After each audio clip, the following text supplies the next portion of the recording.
Halo guys, kenalin nama aku Agnes Tasya Permata Dewi. Kalian bisa panggil aku Tasya. Di sini aku sebagai host.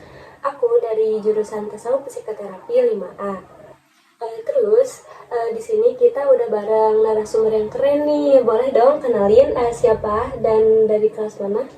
Halo, kenalin nama aku Anissa Nurhaliza. Kalian bisa panggil aku Anissa atau Ican. Aku dari jurusan Tasawuf Psikoterapi 5A. Oke Chan, gimana nih kuliahnya? Sekarang kan kita lagi ngerjain UAS. Boleh dong rating tugas-tugas UAS sama apa sih mata kuliah yang menurut kamu susah? Ratingnya 9. Semuanya punya kesulitan masing-masing sih dari masing-masing matkul gitu. Tapi so far kalau kita kerjain bakal beres juga. Bener sih, pasti setiap mata kuliah itu punya kesulitan masing-masing ya. Terus kita kan udah di semester 5. Menurut kamu rasanya gimana sih gitu udah ada di semester 5 ini? Di semester 5 ini lumayan berat ya, karena banyak juga tanggung jawab yang harus kita jalanin, mulai dari kursus, ada tes bahasa juga, tugas mata kuliah yang lain juga, sama banyak presentasi juga sih. Bener banget, nyinggung dari presentasi antropologi teman-teman kemarin nih, kita kan sempat bahas salah satu tokoh antro yaitu Bapak Koncoroningrat. Beliau ini ngegagas unsur-unsur kebudayaan. Nah, sekarang kita bakal ngebahas salah satu dari unsur-unsur kebudayaan itu. Kita bakal bahas mengenai bahasa. Nah, menurut kamu apa sih bahasa itu sama penting gak sih adanya bahasa ini? Mungkin dari aku dulu ya.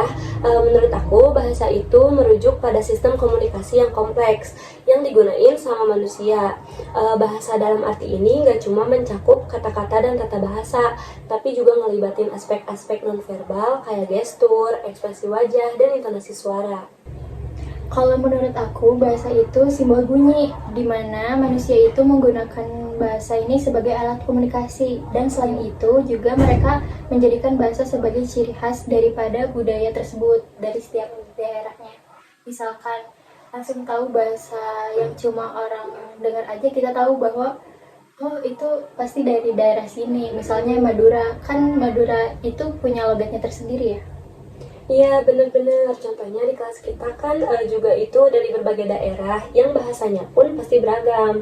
Ya kayak misalkan ada teman kita itu kan orang Medan. Mereka itu punya bahasa sama logat yang khas ya. Kalau aku ngelihat orang-orang ngomong ngepakai bahasa mereka sendiri itu kayak kagum aja gitu. Aku tuh kebiasaan pakai bahasa Indonesia dari semester 1. Jadi aku ngelihat orang ngomong pakai bahasa daerah mereka sendiri dan mereka terbiasa itu, jadi aku ngerasa kayak wah keren gitu. Dan mereka juga bisa mendeskripsikan kebudayaan itu sendiri. Terus banyak banget fungsi bahasa kayak bahasa sebagai alat komunikasi, bagaimana kita menyampaikan komunikasi antara satu sama yang lainnya, dan juga menyampaikan informasi, mendeskripsikan diri mengenai suatu masalah atau menilai perasaan. Nah, tadi kan udah sempat disinggung tentang fungsi bahasa sebagai alat komunikasi gitu ya, terus sebagai identitas. Nah, kamu pernah dengar nggak sih tentang slang atau bahasa gaul yang ada di sekitar kita? Iya, pastinya pernah. Dan aku pun termasuk orang yang suka pakai bahasa slang atau bahasa gaul itu. Tapi kalau slang identik dengan bahasa Inggris ya, contohnya kayak OTW. OTW itu kan bahasa gaul ya, singkatan dari on the way yang artinya sedang dalam perjalanan. Terus juga ada by the way, jadi BTW gitu. Dan I don't know jadi IDK. Oh my god jadi OMG. Iya, betul. Dan kalau Indo misalnya itu kayak pansos, singkatan dari pajak sosial, dan juga ada japri, ada jalur pribadi, dan ada juga bucin, AFK, baper, dan lain sebagainya.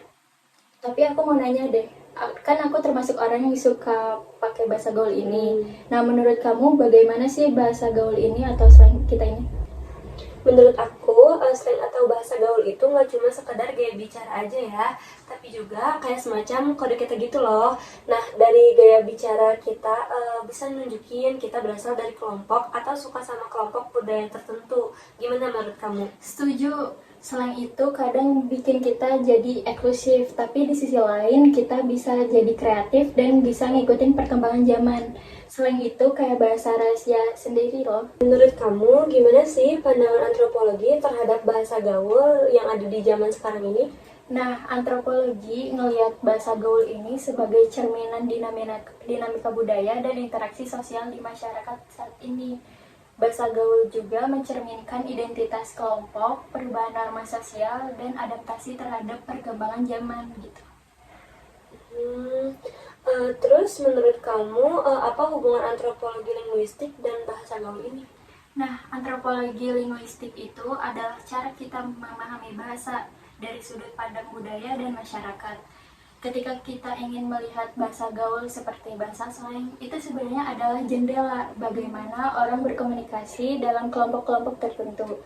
Nah, bahasa gaul itu mencerminkan identitas, hubungan sosial, dan bagaimana masyarakat merespon perubahan. Jadi, antropologi linguistik membantu kita menggali makna di balik kata yang digunakan dalam bahasa gaul dan mengapa itu penting dalam konteks budaya. Oh gitu, nyinggung dari yang tadi kamu bilang, bahasa gaul itu penting dalam konteks budaya.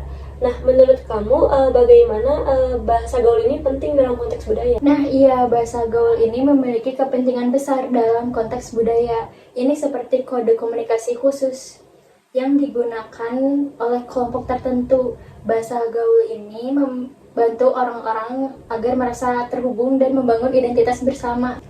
Selain itu, ini mencerminkan bagaimana budaya berevolusi dan beradaptasi. Jadi, dalam banyak hal, bahasa gaul menjadi cermin keberagaman dan perubahan dalam masyarakat. Oh gitu, jadi bahasa gaul ini sangat penting gitu ya dalam konteks budaya. Ternyata seru juga ya diskusi mengenai slang atau bahasa gaul dalam antropologi ini. Sebelumnya makasih buat Ican yang udah mau ikut berdiskusi dan memaparkan opininya. Iya, seru. Makasih juga kepada Tasya sudah mengajak berdiskusi dan saling bertukar opini. Oke, kalau gitu kita tutup diskusi ini dengan mengucapkan Alhamdulillah. Alhamdulillahirrahmanirrahim. Oke, kalau gitu kita tutup diskusi kali ini dan udah. Makasih yang udah nonton. Semoga dari diskusi ini kita bisa mendapatkan ilmu tambahan. Saya Natasha Permata Dewi dan Anissa Nurhaliza pamit undur diri. Wabillahi taufiq wal hidayah. Wassalamualaikum warahmatullahi wabarakatuh.